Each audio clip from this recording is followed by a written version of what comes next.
అందరికీ నమస్తే. నేను మీ Rachana Srungavarapu. Welcome to federal Telangana. మనలో అందరికీ కూడా చాలా ప్రదేశాలు తిరగాలని, ప్రపంచం అంతా చుట్టి రావాలని ఉంటుంది. కానీ ఆర్థిక పరిస్థితుల వల్ల, కుటుంబ బాధ్యతల వల్ల, అందులోనూ తెలియని ప్రదేశాలకెళ్తే ఏమవుతుంది అనేటువంటి భయం వల్ల కూడా ఆగిపోతూ ఉంటాం. కానీ కొందరు అలా ఆగరు. ఎంత డేంజరస్ సిట్యుయేషన్ ఉన్నా సరే ట్రావెలర్ రైటర్స్ లాగా ట్రావెలాగ్స్ రాస్తూ ఉంటారు. తమ రాసింది రికార్డ్ చేస్తారు. ప్రపంచం అంతా చుట్టేస్తూ ఉంటారు. మనలాంటి వాళ్ళకి కూడా ఆ పుస్తకాలు చదివినప్పుడు మనం కూడా ఎక్కడో ఎక్స్‌పీరియన్స్ అవుతాము. ఇక్కడికి వెళ్తే ఈ ఫీలింగ్ వస్తుందని. ఆ రైటర్‌కి ఉన్నంత ఫీలింగ్ రాకపోయినా ట్రావెల్ రైటర్‌కి వచ్చినంత ఫీలింగ్ రాకపోయినా కొంత ఫీలింగ్ వస్తుంది. అటువంటి మన తెలుగు సాహిత్యంలో, యాత్రా సాహిత్యంలో దాదాపుగా 125 నుంచి 130 దేశాలు తిరిగి, దాదాపు 25 ఏళ్ల నుంచి దేశాలు తిరుగుతూ 3 పుస్తకాలు వెలువరించారు. నిమ్మగడ్డ శేషగిరిరావు గారు. ఆయన లేటెస్ట్‌గా 'మనమెరుగని లాటిన్ అమెరికా' అనే పుస్తకం రాశారు. ఇది ఆయన ఆంగ్లంలో రాస్తే, దాసరి అమరేంద్ర గారు తెలుగులోకి అనువదించారు. ఇకపోతే శేషగిరి గారి ఇంట్రడక్షన్‌కొస్తే ఫోరెన్సిక్ సైకియాట్రీలో ఎక్స్‌పర్ట్‌గా ఉన్నారు. యూకేలో ఉంటారు, లండన్‌లో. కాకపోతే ఇండియాకి ఆయన నేటివ్ అయినప్పటికీ కూడా ఇప్పుడు మరి ఆయన ఈ ట్రావెల్స్ రైటర్ లాగా, ట్రావెలాగ్ లాగా ఒక ఫారినర్‌లా వచ్చారో, లేకపోతే నేటివ్‌లా వచ్చారో తెలుసుకుందాం. అలాగే ఈ మొత్తం ట్రావెల్ జర్నీలో ఆయన ఎక్స్‌పీరియన్సెస్ ఏంటి అనేవి ఈ రోజు ఇంటర్వ్యూలో తెలుసుకుందాం. అలాగే కొంచెం సేపయిన తర్వాత దాసరి అమరేంద్ర గారు కూడా మనతో జాయిన్ అవుతారు. నమస్తే శేషగిరి గారు. ఎలా ఉన్నారు? నమస్తే అండి. చాలా బాగున్నాను. థాంక్యూ. శేషగిరి గారు, మీరు యాక్చువల్‌గా యూకేలో ఉంటారు కదా, లండన్‌లో. సో మీరు ఇన్నేళ్లైన తర్వాత ఇండియాకొచ్చారు. సో ఇది మేము ఒక ట్రిప్ అనుకోవచ్చా? లేకపోతే సొంత దేశాన్ని చూసారని చూడడానికి వచ్చారనుకోవచ్చా? అది ఇండియాతో నేను ఇయర్‌లీ 2 టైమ్స్ వస్తానండి. నేను వెళ్ళిన కాడ నుంచి అది ఒక రూల్‌గా పెట్టుకున్నాను. ఇండియాతో కనెక్షన్ పోకూడదని. అది కాకుండా ఇక్కడ ఫ్యామిలీ అమ్మ ఉంటది. సో తనని చూడటానికైనా 2 సార్లు కంపల్సరీగా వస్తా ఉంటాను. అయితే ఇండియాకి ట్రావెలర్‌గా రానండి. నా మాతృదేశానికి వస్తాను చూడటానికి మన వాళ్ళని. Okay. Only family and emotions. అంటే మీరు ఉన్న ట్రావెలర్ అప్పుడు నిద్రపోతూ ఉంటారనుకుంటా. కొంత రెస్ట్ తీసుకుంటారేమో అట్‌లీస్ట్. శేషగిరి గారు, యూజువల్‌గా లాటిన్ అమెరికాకి చాలా తక్కువ మంది వెళ్తారు. మేబీ అక్కడ ఉన్నటువంటి డేంజరస్ సిట్యుయేషన్స్ వల్ల కావచ్చు, కొంత మాఫియా అంటారు, కొంత రాజకీయ అస్థిరత. ఎవరైనా సరే చాలా తక్కువగా ఎంచుకుంటారు. సేఫ్‌గా ఉండేవి చూసుకోవాలనుకుంటారు. కానీ మీరు అక్కడ 19 డేస్ జర్నీ చేశారు. ఎందుకు? వై హావ్ యూ ఇంత రిస్క్ ఎందుకు తీసుకుందాం అనిపించింది మీకు? నేను అంటే పర్టిక్యులర్‌గా లాటిన్ అమెరికా డేంజరస్ కంట్రీస్ అక్కడికే వెళదామన్నట్టు కాదు గానీ 25 ఏళ్లుగా వెళ్తున్నానండి. ప్రపంచం మొత్తం చూడాలని కోరిక. వెళ్తున్న క్రమంలో ఒక 120 దేశాలు అయిపోయినాయి. సో మనకి మిగిలినవి కొన్నే ఉంటాయి. దాంట్లో లాటిన్ అమెరికా ఒకటి. తర్వాత ఆ లాటిన్ అమెరికా చాలా తక్కువ మంది వెళ్తారు మీరన్నట్టు. కానీ అక్కడ ఏన్షియంట్ సివిలైజేషన్స్, మన మాయన్ నాగరికత, ఇంకా నాగరికత, వాటికి పుట్టిన స్థలం అది. తర్వాత మనకి తెలియని ఒక టైప్ ఆఫ్ అన్నోన్ అన్నమాట. అంటే మనకి పరిచయం లేని ప్రదేశం అది. ఎందుకంటే మనం వార్తల్లో అన్ని దేశాలు, చాలా దేశాల గురించి, మిడిల్ ఈస్ట్ గురించి, అమెరికా గురించి, ఆస్ట్రేలియా అన్నీ తెలుస్తూ ఉంటాయి మనకి. కానీ లాటిన్ అమెరికాలో ఏం జరుగుతుందో మనకి తెలీదు. ఒక టైప్ ఆఫ్ మిస్టీరియస్, దానికి ఒక మిస్టీరియస్ ఆరా ఉంది. అందుకని ఎప్పటి నుంచో వెళ్ళాలి అనుకున్నాను. ఈసారి అవకాశం వచ్చిందండి. మీరన్నట్టు డేంజరస్ అనేది అది జనంలో ఉన్న కైండ్ ఆఫ్ పర్సెప్షన్. తర్వాత మీరన్నట్టు అక్కడ రాజకీయ అస్థిరతలు ఉన్నాయి, మాఫియాలు, ఆ తర్వాత బంద్లు, స్ట్రైక్లు, వైలెన్స్ అన్నీ ఉంటాయి. కాకపోతే నాకున్న అనుభవంతోటి ఆ నమ్మకం ఉంది నేను సేఫ్‌గా వెళ్ళగలనని. ఇంకొకటి, నేను ఎప్పుడు కొన్ని డేంజరస్ దేశాలు అనుకునే దేశాల్లో పర్యటించానండి. For example Sudan, Syria, Iran, మొన్న వెళ్ళొచ్చాను ఇరాక్. ఇవన్నీ కూడా చాలా వరకు సింగిల్ గానే వెళ్ళాను. పబ్లిక్ ట్రాన్స్‌పోర్ట్ వాడి వెళ్తానండి నేను. మనం వాడే బస్సులు గానీ, షేర్ టాక్సీస్ గానీ, అదే ఫార్ములా తోటి ఇక్కడికి కూడా వెళ్ళాను. సెంట్రల్ అమెరికాలో 7 దేశాలు, తర్వాత దక్షిణ అమెరికాలో 2 దేశాలు. సెంట్రల్ అమెరికాలో 7 దేశాలు, 19 రోజులు వెళ్ళాను. దక్షిణ అమెరికాలో కొలంబియా, ఈక్వెడారు 16 రోజులు వెళ్ళాను. అయితే ఆ యాత్ర ఇంకా కంటిన్యూ చేస్తున్నాను. ఆ తర్వాత పెరు, బొలివియా, చిలే, అర్జెంటీనా అవి కూడా వెళ్ళాను. కాకపోతే ఈ పుస్తకంలో మాత్రం కొలంబియా, ఈక్వెడార్ వరకు ఉంది. సో మీరు ఆల్రెడీ ప్రొఫెషన్ కూడా ఉన్నారు కాబట్టి, మీరు వృత్తిలో కూడా ఉన్నారు కాబట్టి, ఎంత టైం మీరు ఒక ఇయర్‌లో ట్రావెలింగ్‌కి కేటాయించగలరు? ఎలా ప్లాన్ చేస్తారు? ఎందుకంటే యూ ఆర్ ఇన్ మంచి పొజిషన్‌లో ఉన్నారు. దానికి కూడా ఎంతో టైం ఇవ్వాలి. ఫ్యామిలీకి టైం ఇవ్వాలి. సో, ఇయర్‌లో ఒక 2, 3 దేశాల దాకా తిరుగుతారనుకుంటా. So, how you plan it? Yearly ఒక యావరేజ్ 5, 6 కంట్రీస్ అవుతున్నాయండి. నేను ఓకే. ఫస్ట్‌లో స్టార్ట్ చేసినప్పుడు ఒక 25 years back I started like a tourist. అందరిలాగానే ఎళ్ళాలి, చూడాలి, ప్రదేశాలు చూడాలి, దర్శనీయమైన స్థలాలు, ఐఫిల్ టవర్ అట్లాంటివి చూడాలనంటే స్టార్ట్ చేశాను.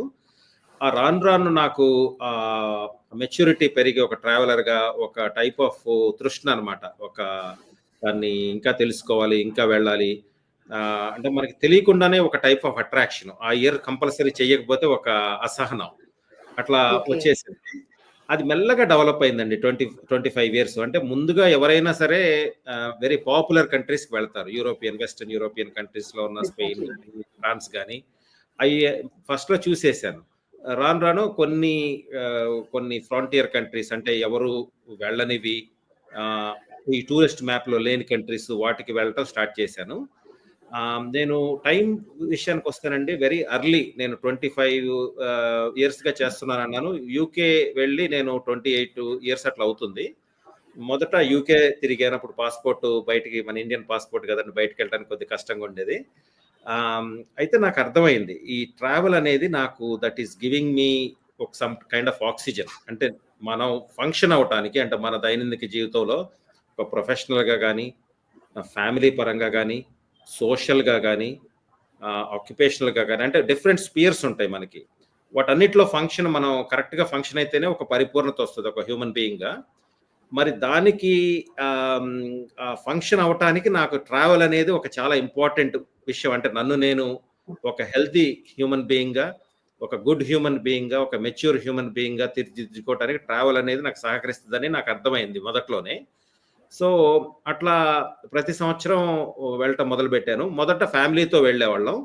తర్వాత తను కొన్ని ఈ ఈ ఎవరు వెళ్ళని దేశాలు వాటిలో ఏంటంటే మనకి ఈ అందమైన అట్రాక్షన్స్ ఉండవు. ఫర్ ఎగ్జాంపుల్ నేనెళ్ళిన అవును. దేశాలకి మీరు సూడాన్ వెళ్లారు. అక్కడ అందమైన అట్రాక్షన్ ఉండదు. కానీ ఒక ట్రావెలర్ అనేది ఆ ట్రావెలర్ సైజ్‌తో చూస్తే ప్రతి ఒక్కటి అందంగానే ఉంటుంది. సో, మా ఫ్యామిలీ మా మిసెస్ తను ఈటికి నేను రాలేను అని మొదట్లోనే చెప్పేశారు. సో, కానీ తను నన్ను ఎంకరేజ్ చేసి she understood my kind of interest. యావరేజ్‌న నేను ఏం డిసైడ్ చేసుకున్నానంటే 11 నెలలు ఫ్యామిలీకిస్తాను. ఒక నెల నాది. ఓకే. ఒక నెల ఓకే. ఒక అది ముందు నెలలోనే మీరు 2, 3 దేశాలు 5 దేశాల దాకా తిరుగుతారు. ఒక్క నెలలో. 5 దేశాల వరకెళ్తానండి. అంటే ఆ నెల రోజుల్లో నెల రోజులు 2 విడతలుగా వెళ్తాను. ఒక 15 రోజులు అంటే ఒక్కోసారి 15 అంటే 19 వరకు అవుద్ది. 16, 17 అట్లా అవుతది. 2 ట్రావెల్స్ చేస్తాను. పెద్ద ట్రావెల్స్. ఆహ్, అయి ఎటనేది ఆ టైం అక్కడ పక్కన పెట్టేసుకొని ఉంచుకుంటాను. కాబట్టి ఓకే. దాంతో ఏంటంటే ఫ్యామిలీకి తెలుసు పలానా నెలలో పలానా 15 రోజులు నేను ఉండటని. వర్క్‌లోనూ తెలుసు. నా ప్రైవేట్ ప్రాక్టీస్‌లోనూ తెలుసు. కాబట్టి ఏంటంటే అది అందరికీ ముందే ఒక సంవత్సరం ముందే తెలిసిపోతుంది. కాబట్టి అవరోధకాలు ఉండవండి. అంటే మీరు all of a okay. Sudden నేను నెక్స్ట్ ప ప న వచ్చే నెల నేను 15 రోజులు వెళ్ళిపోతున్నానంటే అంత అస్తవ్యస్తం అయిపోతుంది. ఎట్లా వెళ్తారు అది ఇదని. నేను ఒక సంవత్సరం అవునవును. ముందే మీ డైరీలో పెట్టేసి అందరికి చెప్పేసి ఉంచితే, ఆ సంవత్సరం తర్వాత గదా! అన్నట్టు ఉంటది. దానికి అడ్జస్ట్ అయిపోతారు. ఓకే. రియల్లీ. సో, ఇంకొకటి మీరిందాక అన్నారు టూరిస్ట్‌గా చూడడం వేరు, ట్రావెలర్‌గా చూడడం వేరని. సో, మీరు ఫస్ట్ నుంచి ట్రావెలర్‌గా ఉన్నారా? లేకపోతే టూరిస్ట్ దగ్గర నుంచి ట్రావెలర్‌గా మారారా? టూరిస్ట్ అంటే అంటే జస్ట్ అది అట్రాక్టివ్ స్పాట్స్ కోసం వెళ్తారు. అదొక మీ జర్నీ ఎలా ఉండింది? అదొక పరిణామం అండి. It is an evolution. అంటే ఓకే. ఇప్పుడు నేను ఒక ఎక్స్‌పీరియన్స్‌డ్ ట్రావెలర్‌గా ఉన్న టైంలో నేను అట్లా స్టార్ట్ అయ్యానంటే అట్లా కాలేదు.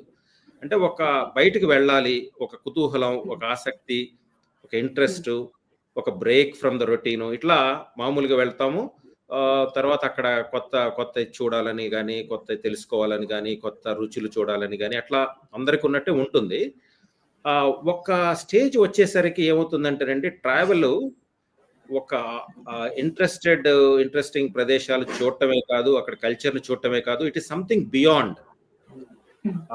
మీరు ఆహ్, ఆ ప్రపంచంలో you are becoming one of the atom. అంటే ఇప్పుడు మనం ఏది చూసినా ఒక పదార్థం అంటే దాంట్లో కొన్ని మిలియన్‌లు, బిలియన్‌లు ఆటమ్స్ ఉంటాయి. అంటే ఇంత పెద్ద ప్రపంచంలో నేను ఒక చిన్న ఆటమ్‌ని. ఓకే. దాంతో మన సెల్ఫ్ రిఫ్లెక్షను మనం అర్థం చేసుకోవటం, మనకున్న ఈగోల్ని పక్కన పెట్టడం. అంటే మనకి చాలా వరకు మన ఈగో మనమే శత్రువు అవుతాం. అంటే అవును. ఇంత పెద్ద ప్రపంచంలో నేనెంత అన్న భావన. టైం ఉంటుంది. మీరు అంటే చాలా వరకు నేను చేసిన ఒక ట్రావెలర్‌గా చేసిన ప్రయాణాలు సోలో చేశాను. మిమ్మల్ని చూసుకోవడానికి టైం ఉంటుంది. అట్లా ఎవల్యూషన్ వస్తుందండి. మొదట ఫ్యామిలీతో వెళ్ళాను. తర్వాత చిన్న చిన్న గ్రూప్స్ తోటెళ్ళాను. ఆ తర్వాత ఇప్పుడు మేజర్ ట్రావెల్స్ సింగిల్‌గా చేస్తానండి. 2 ఓకే. విషయాలు. ఒకటేంటంటే ఎవరినైనా తీసుకెళ్దామన్నా కొన్ని కంట్రీస్‌కి రారు. ఇప్పుడు మీరు గ్వాటిమాలా, హండోరస్ ఇట్లాంటి కంట్రీస్ అంటే ఏముందక్కడ కొంత అంటారు ఫస్ట్. భయపడతారు. ఏముందనుకుంటారు ఫస్ట్. అట్లా అండి. అంటే ఆ! ఇప్పుడు హండోరస్ కానీ లేకపోతే ఎల్ సాల్వడార్ అట్లాంటి ప్రదేశాల్లో అక్కడ ఏముందంటే ఏమీ ఉండకపోవచ్చు అక్కడ. అక్కడ మనలాగా ప్రజలున్నారు. అక్కడ హ్మ్. వాళ్ళ సంస్కృతి వాళ్ళకుంది. హ్మ్. వాళ్ళ హిస్టరీ వాళ్ళకుంది. హ్మ్. వాళ్ళ వంటకాలు, వాళ్ళ రుచులు అన్నీ వాళ్ళకున్నాయి. అంటే కొంతసేపు వాళ్ళతో పాటు వాళ్ళలాగా ఉండటం. ఓకే. ఆ క్రమంలో వాళ్ళు, మనము వేరే కాదు. అందరూ ఒకటే. దాంట్లో నేను కూడా ఒకడిని అన్న భావన. అట్లా ఎక్స్‌ప్లోర్ ఓకే. చేయటం. అంటే అందం అనేది మీకు ఏది 'తాజ్‌మహల్' లాగా ఉంటేనో, లేకపోతే 'టవర్ ఆఫ్ లండన్' లాగా ఉంటేనో కాదండి. అంటే it goes beyond that. It is that okay. Inner experience. Inner. Yes. హ్మ్. మీరు సంవత్సరానికి 5, 6 దేశాలంటే హార్డ్‌లీ ఒక్కొక్క దేశం మీకు చూడడానికి 5, 6 రోజులు దొరకొచ్చు. ఒక హ్మ్. దేశం మొత్తం మీరు 5, 6 రోజుల్లో చూసారంటే మీరు ఏ పర్స్‌పెక్టివ్‌తో చూస్తారు? లొకేషన్స్ అయితే హోల్ కంట్రీ మీరు కవర్ చేయలేరు. ఆ! సో, ఏ పర్స్‌పెక్టివ్ లేదా ఏ ప్లానింగ్‌తో మీరు ఒక కంట్రీ మొత్తం first start to end finish చేశారనుకుంటారు? ఎలా ప్లాన్ చేస్తారు? 5, 6 రోజుల్లో దేశం మొత్తం అంటే? అయితే ఇక్కడ ఒక ఇంట్రెస్టింగ్ థింగ్ ఉందండి. ఇప్పుడు కొన్ని దేశాలు చాలా చిన్నవి. ఇప్పుడు ఓకే. మీరు ఆండోరా అనే దేశం ఉంది. తర్వాత ఓకే. ఆండోరా అనే దేశం చిన్న దేశం. ఫ్రాన్స్‌కిను స్పెయిన్‌కి మధ్యలో ఉంటుంది. ఒక 2 రోజులు చాలు. ఓకే. తర్వాత హ్మ్. మొన్న నేను ఎళ్ళాను లిచెన్‌స్టెయిన్ అని. అది చాలా ఓకే. చిన్న దేశం. అది ఒక చిన్న ఓకే. తాలూకా లాంటి మన చిన్న ఒక మండలం తీసుకుంటే మనదెంత ఉంటదో అంత ఉంటది దేశం.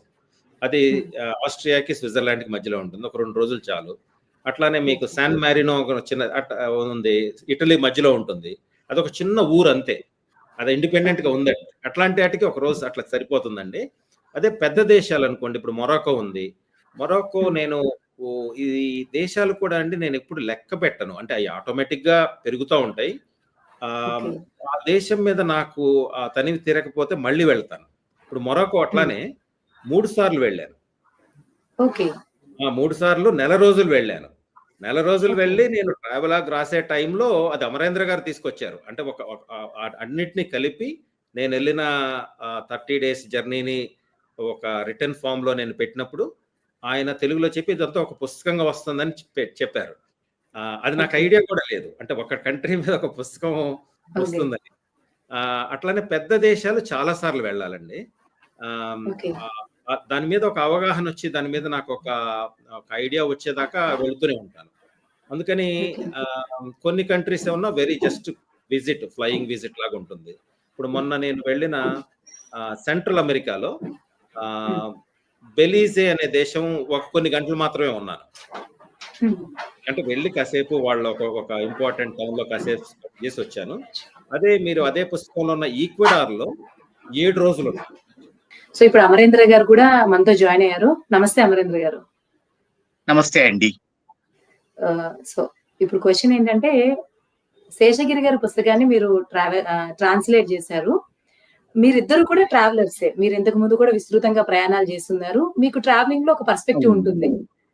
మరి శేషగిరి అవునండి. గారి పుస్తకాన్ని అనువాదం చేస్తున్నప్పుడు మీది ఆయనది ఒకేలా ఉందనిపించిందా? లేకపోతే మీరు చూసే దృష్టికోణం నుంచి శేషగిరి గారు ఏమన్నా భిన్నంగా చూసారని అనిపించిందా? ఎక్స్‌పీరియన్స్ ఎలా అనిపించింది మీకు? నిజానికి శేషగిరి గారి రచన అనువాదం తీసుకోవటానికి ముఖ్య కారణం ఏమిటి అంటే, ఆయన ప్రయాణం చేసే పద్ధతి, నేను ప్రయాణం చేసే పద్ధతి 99% ఒక్కటే. ఓకే. అక్కడ నాకు ఏకీభావం కలిగింది.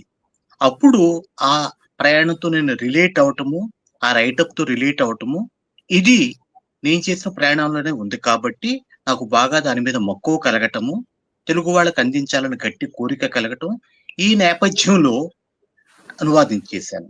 అంచేత ఆయన ప్రయాణ ధోరణి, నా ప్రయాణ ధోరణి భిన్నంగా ఉండే అవకాశమే లేదు.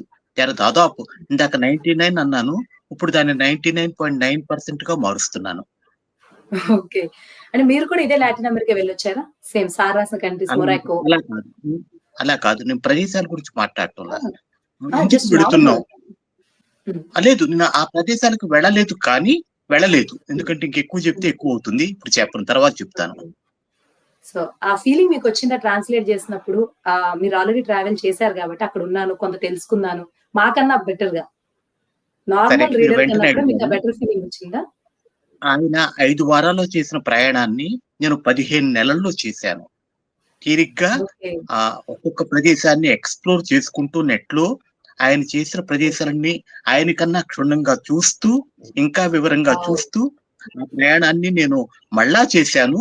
నా బాణిలో మరింత స్థిమితంగా చేశాను. Wow! Great to know sir. So, Seshagiri గారు కమింగ్ బ్యాక్ టు యూ. ఇప్పుడు ఇక్కడ కుంభమేళా జరుగుతుంది. ఒక భారీ ఉత్సవము. మరక్కడ మీరు తిరిగిన ఈ లాటిన్ అమెరికా దేశాల్లో ఇటువంటి ఉత్సవాలేమన్నా చూసారా?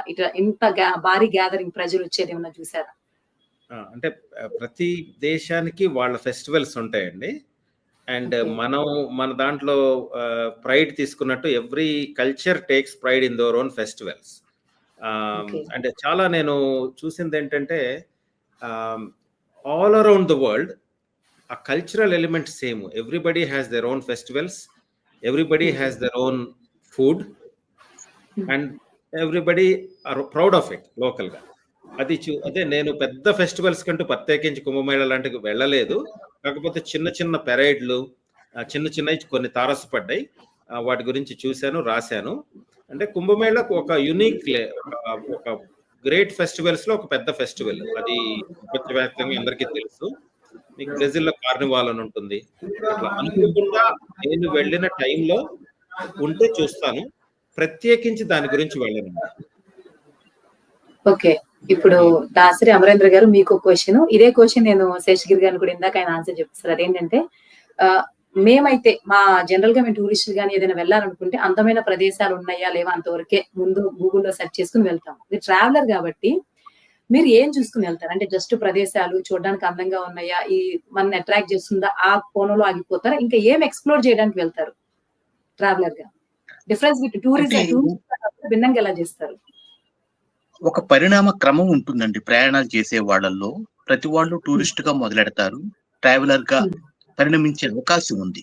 నేను టూరిస్ట్‌గా ఓకే. మొదలుపెట్టినప్పుడు ఘనంగా ఉండేవి కట్టడాలు గావచ్చు, నగరాలు గావచ్చు, సిమ్లా గావచ్చు, తాజ్‌మహల్ కావచ్చు. అవి ఘనంగా ఉన్నాయి కాబట్టి, ప్రఖ్యాతి కాబట్టి, ఒక రకమైన ఎక్సైట్‌మెంట్‌తో వెళ్లి చూశాను. ఆ ఓకే. తర్వాత ట్రెక్కింగ్ మొదలెట్టినప్పుడు ప్రకృతిలోకి వెళ్ళటం, ఘనమైన ప్రదేశాల కన్నా ప్రకృతిలోకి వెళ్ళటం ముఖ్యమని అర్థమైంది. ఆ తర్వాత ప్రకృతి కన్నా అక్కడ మనుషులు, వాళ్ళ సంస్కృతి ముఖ్యమని తెలిసింది. ఇప్పుడు నేను చేసే ప్రయాణాలు అదేదో నేను ఒక ఆహ్, కంకణం కట్టుకొని వెళ్ళటం కాదు కానీ, చాలా వరకు నాలోపు నేను చేసే ప్రయాణాలు. ఓకే. ఆ ప్రపంచం మనకు ఒక అద్దం చూపిస్తుంది మనకి. మనల్ని చూసుకునే ఓకే. ఒక అవకాశం కల్పిస్తుంది. ఆ అవకాశం కోసం నేను తిరుగుతూ ఉంటాను. ఓకే. థాంక్ యూ అమరేంద్ర గారు. శేషగిరి గారు ఈ ట్రావెలింగ్‌కి, ట్రెక్కింగ్‌కి తేడా ఏంటి? ట్రావెలింగ్ చేసే ప్రాసెస్‌లో ట్రెక్కింగ్ చేస్తారా? అది కూడా ఆల్‌మోస్ట్ మేబీ ప్రాసెస్ డిఫరెంట్ అది కూడా ప్లేసెస్ ఎక్స్‌ప్లోరేషనే గదా! Might been to nature. ఈ రెండిటికి ఉన్న డిఫరెన్సెస్ ఏంటి? ఆ! ట్రావెలింగ్ లెవెల్‌కి, ట్రెక్కింగ్‌కి. ట్రెక్కింగు డిఫరెంట్ టైప్స్ ఉంటదండి. ఇప్పుడు మనం ఒక ప్రదేశానికెళ్ళాము. హ్మ్. అక్కడ ఒక రోజు ట్రెక్ అంటే మీకు బస్సులు వెళ్ళని, వెహికల్స్ వెళ్ళని ప్రదేశంలో ఒక మౌంటైన్ మీదకి గాని, ఒక జంగిల్‌లోకి కానీ, ఒక రోజు ఒక డే ట్రెక్కో, 2 డే ట్రెక్స్ అట్లా చేస్తాము. అంటే ట్రెక్కింగ్ అంటే యూ యూజ్ యువర్ ఫీట్. హ్మ్. ఆహ్, ఎవరు వెళ్ళని ప్రదేశాలకి చిన్న చిన్న కాలిబాటల్లో వెళతాం. అది. ఆహ్, నేను చేసే పెద్ద ట్రెక్‌లు అయి ఒక 2 వారాలు గాని, కనీసం ఒక 10 రోజులు గాని ఉండే ట్రెక్స్ ఉంటాయి. మీకు హిమాలయాల్లో చేశాము. కిలిమంజారో అట్లాంటివి చేశాము.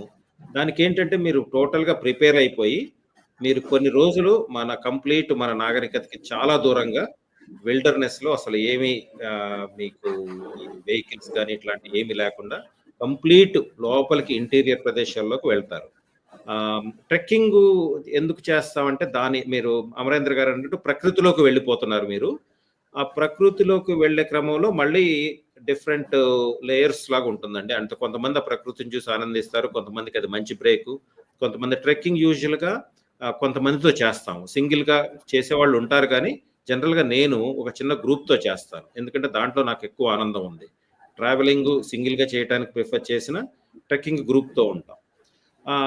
అట్లానే మళ్ళీ ఇప్పుడు అమరేంద్ర గారు అన్నట్టు దాంట్లో మీరు ప్రకృతితోటి ఆగిపోవచ్చు. మీకు అక్కడ ఉండే ఫ్రెండ్‌షిప్స్, అసోసియేషన్స్ ఎవరికీ కంప్లీట్‌గా డిస్కనెక్ట్ అయిపోయి కామ్రాడరీ అయి ఎంజాయ్ చేయొచ్చు. ఆ తర్వాత మీరు ఏమి బేసిక్ ఫెసిలిటీస్ లేకుండా మనకు చాలా నాగరికతలో మనకు తెలియకుండా చాలా ఉంటాయి. ఏదన్నా చిన్న కరెంట్ పోయి వాటర్ రాకపోయినా మనం గొడవ చేసేస్తాం. అయేమీ ఉండవు అక్కడ. దాంట్లో ఉన్నాము, ఒక నేచర్‌కి కనెక్ట్ అయ్యాము అని ఆనందాలు అయి పొందటమే కాకుండా, మీకు మిమ్మల్ని మీరు తెలుసుకోవటానికి, మీకు మీరు టైం ఇచ్చుకోవటానికి, మీ గురించి మీరు అర్థం చేసుకోవటానికి, అమరేంద్ర గారు అన్నట్టు ఒక అద్దంలాగా మీరు చూసుకోవటానికి చక్కటి అద్దం ప్రకృతి. ఏమీ లేకుండా చాలా క్లియర్ మిర్రర్ అది. సో ఇట్లా there are similarities. At the same time they are two different phenomena. అంటే మీరు ట్రావెలింగ్ లో ఎక్కువ మనుషులతోటి వెళ్ళిపోతారు. అక్కడ మీరు మనుషులు లేని ప్రదేశానికి చాలా దూరంగా ప్రకృతిలోకి వెళ్ళిపోతారు. అంటే అడ్వాంటేజ్ ఉందండి. నేను చేసిన ట్రెక్కింగ్ ఒక పెద్ద అడ్వాంటేజ్ ఏంటంటే, మీరు హిమాలయన్ ట్రెక్స్ అట్లాంటి పెద్ద చేయాలంటే హై ఆల్టిట్యూడ్ మీకు ఫిజికల్ గా బాగా ట్రైనింగ్ కావాలి. చాలా ట్రైన్ అవ్వాలి. ఒక సంవత్సరం పాటు ఫిజికల్ గా ఫిట్ గా ఉండాలి. లేకపోతే ఆ ట్రెక్స్ చేయలేరు మీరు. ఎందుకంటే చాలా ఫిజికల్ గా స్ట్రైనింగ్ ఉంటాయి. మనం ఆ ట్రెక్ కోసం మన హెల్త్ మెయింటైన్ చేసుకుంటాం. ట్రెక్ లో మనం సక్సెస్ అవ్వాలనే దృష్టితో మనం జిమ్ కు వెళ్తాం, వ్యాయామం చేస్తాం, ట్రెక్కులు ప్రాక్టీస్ చేస్తాం లోకల్ గా. అనుకోకుండా ఇండైరెక్ట్ గా మీరు హెల్తీగా ఉంటారు. బహుశా నేను ఒక 7-8 ఏళ్ల క్రితం ట్రెక్కింగ్ చేయటం ప్రారంభించకపోతే నేను ఇంత హెల్తీగా ఉండేవాడిని కాదేమో కాదు, ఉండేవాడిని కాదు. ఓకే, కన్ఫర్మ్ చేసేస్తున్నారు. అమరేంద్ర గారు, సార్ ట్రెక్కింగ్ గురించి అంతా చెప్పారు శేషగిరి గారు. అంటే ఇప్పుడంటే జనరేషన్ వాళ్ళు అందరూ 20s లోను 60s లోను కాలేజ్ ఎడ్యుకేషన్ నుంచి స్టార్ట్ చేస్తున్నారు. కానీ ఆల్మోస్ట్ 1970s 60s లో పుట్టిన వాళ్ళు ఆల్మోస్ట్ 60 years దాటినాకో 50 years దాటినాకో చేస్తున్నారు. ఈవెన్ మన తెలుగులో యాత్రా సాహిత్యం రాసిన వాళ్ళందరూ కూడా భూమన్ గారు కానీ వీళ్ళందరూ కొంచెం లేట్ ఏజ్ అని అనుకోవచ్చు. అప్పుడు స్టార్ట్ చేస్తున్నారు. అప్పుడు ఏం భయం అనిపించదా ఫస్ట్ స్టార్ట్ చేసేటప్పుడు?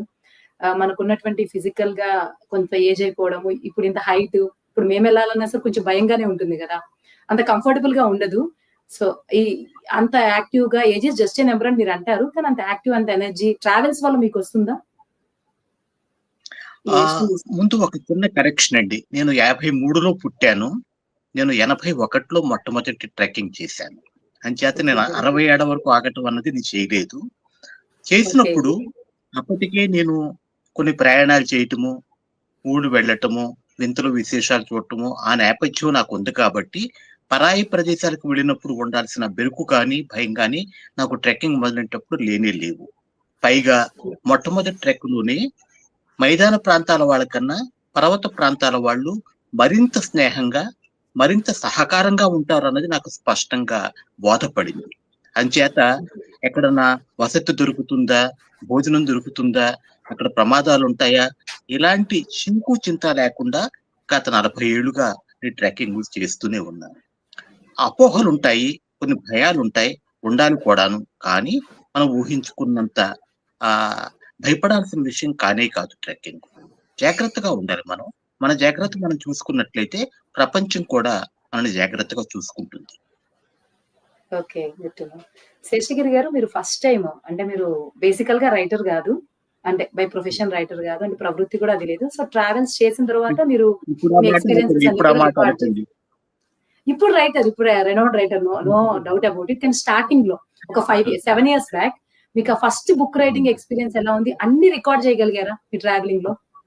అయితే నేను ఈ ట్రావెలింగ్ లో డిఫరెంట్ పీపుల్ డిఫరెంట్ టైప్స్ చేస్తారండి. నాకు అంటే అన్ని అందరూ చూడలేరు. నాకు కొంత హిస్టరీ మీద ఇంట్రెస్ట్. అక్కడ లోకల్ గా అంటే నేను ఎప్పుడన్నా వార్తల్లో చూసిన ఎప్పుడో గుర్తున్నాయి, పలానా విషయంలో ఈ ప్రదేశం వార్తల్లోకి వచ్చింది, అట్లాంటి కొంత ఎక్స్ప్లోర్ చేసి చేస్తాను. చేసే క్రమంలో ఏంటంటే దానికి సంబంధించిన ఇన్ఫర్మేషన్ డైరీలో రాసుకుంటాను, మర్చిపోకూడదని. అది కాకుండా నాకు అవి ప్రెషస్, అంటే అపురూపమైన అనుభవాలు ట్రావెల్‌లో చేసేయి. అంటే మనం చాలా కష్టపడి నేను చెప్పాను కదా! 6 నెలలకు 15 రోజులు వస్తదని. ఈ 15 రోజుల కోసమే పని చేస్తున్నట్టు అనిపిస్తది. ఎందుకంటే ఆ 15 రోజుల్లో ఉన్న అనుభవాలు మర్చిపోకూడదు. అందుకని డైరీలో రాసుకోవటం అది నా కోసం, నా గుర్తు కోసం. ఆహ్, పుస్తకం రాయాలని ఎప్పుడూ అనుకోలేదు. కాకపోతే ఏంటంటే వాటిని కొద్దిగా ఫేర్ చేసి నేను చదువుకునేలాగా నా తర్వాత ఎవరన్నా మా ఫ్యామిలీలో తర్వాత జనరేషన్స్ చదువుకునేలాగా చేయాలని అయితే అనుకున్నాను. ఇంకొకటి నాకు ఆదినారాయణ గారిని, అమరేంద్ర గారిని కలిసేదాకా ట్రావెల్ అనేది వెరీ పర్సనల్ అనే ఫీలింగ్ ఉండేది. అంటే it is a romance. You are romancing with the world and you are having that romantic experience. అది చాలా పర్సనల్. అది పబ్లిక్‌కి చెప్పేది కాదు. అంటే ఎట్లా అంటే మీరు పలానా దేశానికెళ్లారు, మీరు ఈ బ్రెజిల్ వెళ్లారు, ఇగ్వాసు ఫాల్స్ చూసారంటే ఇగ్వాసు ఫాల్స్ గురించి మీరు చెప్పొచ్చు. అది దాంట్లో రొమాన్స్ ఏం లేదు. తెలిసిన విషయమే. మీకు కలిగిన అనుభూతులు అక్కడ మీ అక్కడ లోకల్స్‌తో కలిసినప్పుడు మీకు చేసి అయి పర్సనల్ అనుకున్న మనిషిని నేను. అయితే అప్పుడు వీళ్ళు చెప్పారు నాకు పర్సనల్ కానే కాదు. అది మీరు చాలా మంది చైనీకుని చేస్తున్నారు కాబట్టి మీరు పబ్లిక్ డొమైన్‌లో పెడితే దానివల్ల కొంతమంది వెళ్ళలేని వాళ్ళు తెలుసుకోగలుగుతారు. కొంతమంది తెలుసుకుని వెళ్తారు. కాబట్టి అట్లా నన్ను కన్విన్స్ చేశారు. సో నేను రైటింగ్ అనేది నేను ఎప్పుడు రైటర్‌ని అనుకోలేదు. నేను వెరీ గుడ్ రీడర్‌ని. చాలా చదవాలి. చాలా మందిని చదవాలి అనుకునేవాడిని కానీ నేను రాయాలి అనుకోలేదు. నేను రైటర్ నేను ఎప్పుడు అనుకోలేదు. కాకపోతే నేను నా వృత్తిపరంగా ఇంగ్లీష్‌లో రాయాల్సి ఉంటుంది చాలా. అంటే నా రిపోర్ట్స్ గాని, ఇంగ్లీష్ మీద కొంత కమాండ్ అనేది నేచురల్‌గా ఉండాలి. నా వృత్తికి అది ఉంది. అది నా మనసులో ఉన్న భావాల్ని, నా మనసులో ఉన్న దీన్ని ఫస్ట్ తెలుగులోనే రాద్దాం అనుకున్నా మాతృభాష కానీ. వొకాబులరీ దొరకట్లేదు, ఎక్స్‌ప్రెషన్ దొరకట్లేదు, కష్టమైపోతుంది. ఇంగ్లీష్‌లో ట్రై చేశాను. వెళ్ళిపోతుంది. ఎందుకంటే అలవాటయింది కదా! 25 ఏళ్ల నుంచి అలవాటయింది కాబట్టి I was able to put my ideas in paper in one language. అది ఇంగ్లీష్. అది నేను ఫ్రెండ్స్‌కి తెలుసుకోవాలని ఉంటుంది వీళ్ళకి కాబట్టి ఫేస్‌బుక్‌లో పెట్టడం మొదలుపెట్టాను. ఆ రాయాలి అని బాగా ఇన్‌స్పైర్ చేసిన ఆయన ఆదినారాయణ గారు. ఫస్ట్ నేను కొన్ని ట్రావెలాగ్స్ రాసి నేను ఫేస్‌బుక్‌లో పెట్టినప్పుడు అమరేంద్ర గారు పరిచయం అయ్యారు. పరిచయం అయ్యి ఆయన దగ్గర నుంచి నేను చాలా నేర్చుకున్నాను. చాలా ఎంకరేజ్ చేసి దాన్ని అసలు పుస్తకం రూపంలో వచ్చిద్దని నేను అసలు ఎప్పుడు ఎక్స్‌పెక్ట్ చేయలా. ట్రాన్స్లేట్ చేశారు. దాన్ని ఫస్ట్ బుక్ రూపంలో నాకు చూపించారు. తర్వాత కూడా ఇక ఆయన ఈ మాటల్లో వేస్తా ఉండేవాళ్ళు ఇది ట్రాన్స్లేట్ చేసి. సో ఆయన కోసం ప్రతి నెల ఒకటి రాయాల్సి వచ్చేది. దాంతో ఒక డిసిప్లిన్ వచ్చింది. తర్వాత ఆయన దగ్గర నుంచి కొన్ని సూచనలు కొంత అట్లా నేను కూడా ఒక రైటింగ్ లో నాకు ఒక కాన్ఫిడెన్స్ వచ్చింది. నేను I can write in a way that it appeals to some intellectual people అనేది. అది that is my evolution. Me writing journey తెలుసుకోవడం చాలా హ్యాపీగా ఉంది. అంటే ఒక నార్మల్ పర్సన్ ని కూడా ఈ ట్రావెలింగ్ అనేది it makes him a writer. కొంత ఆ ఎక్స్‌పీరియన్స్ అంటే స్వతహాగా ఉండక్కర్లేదు అది.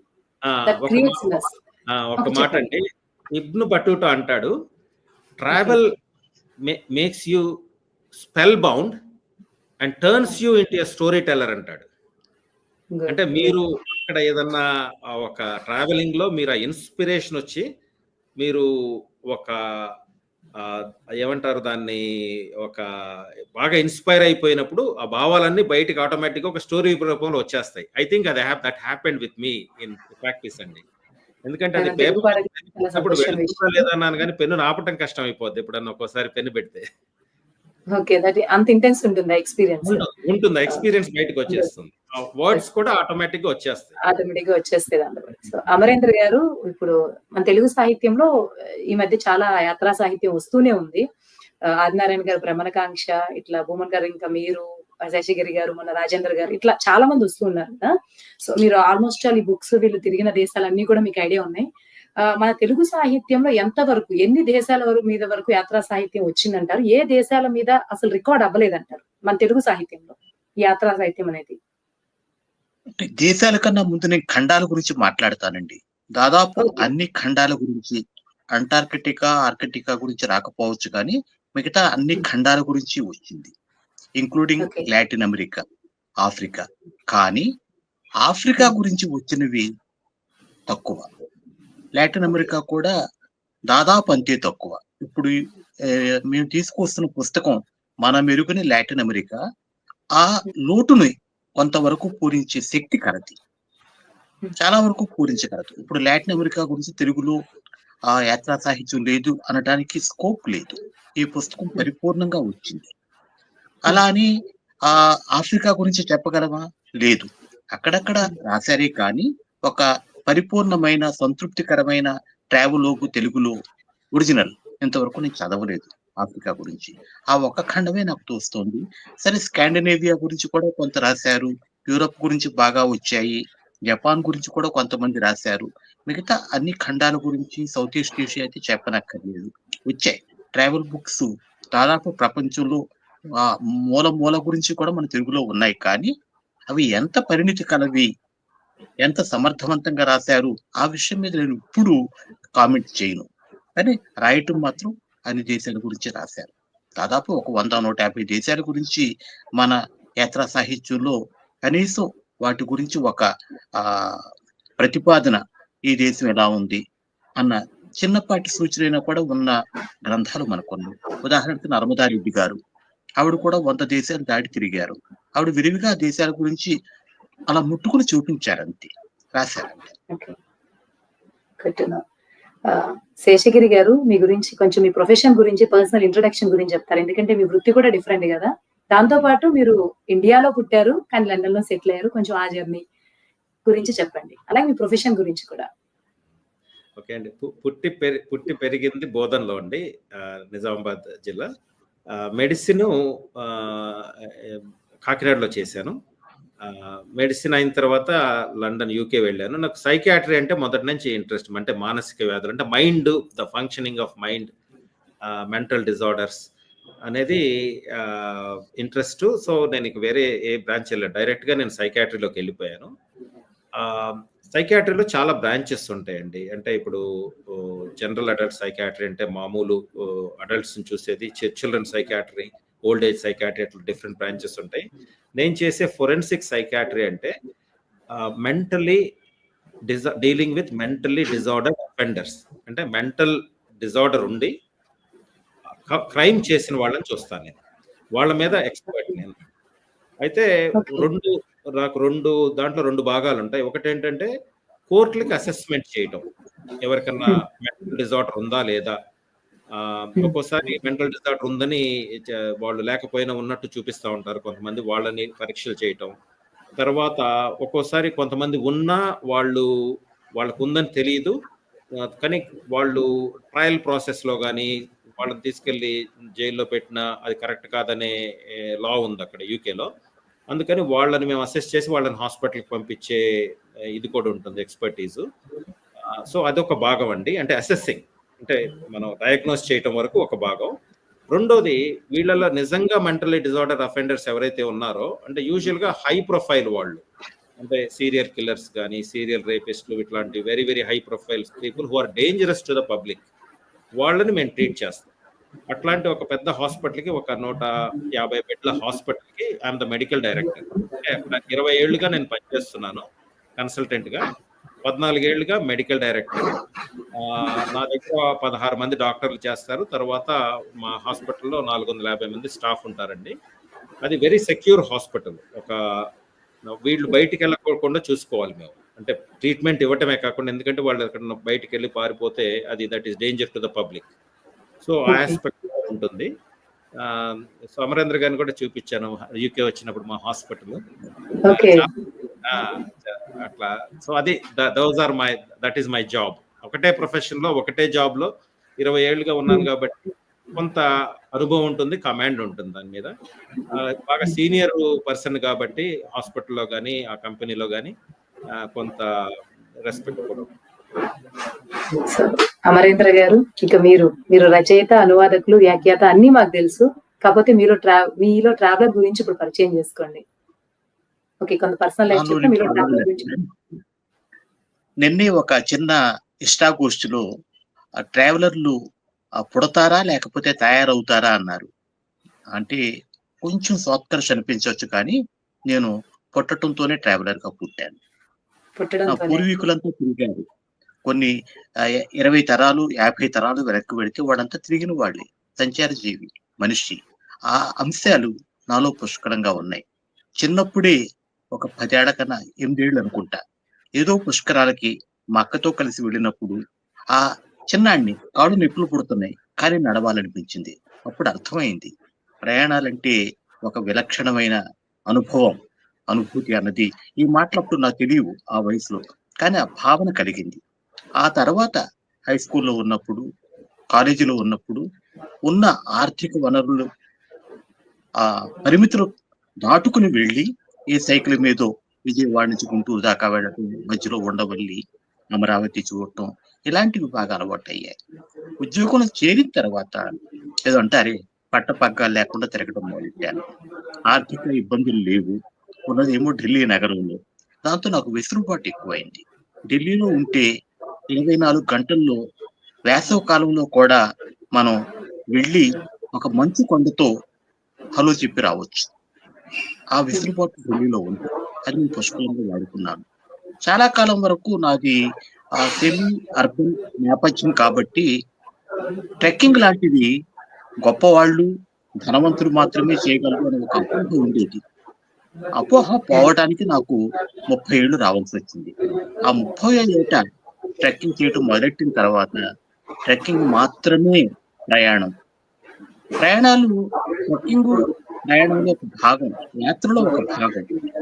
ఎక్కడో చదివాను. బిల్ అట్కిన్స్ అనే ఆయన అంటాడు, ప్రపంచాన్ని చూడాలి అంటే సైకిల్ మీద వెళ్ళటం కూడా చాలా వేగవంతం. నడక ఒక్కటే సరైన మార్గం అంటాడు. అది సైకిల్ మీద వెడితే అలా చూసుకుంటూ వెళ్ళిపోతాం.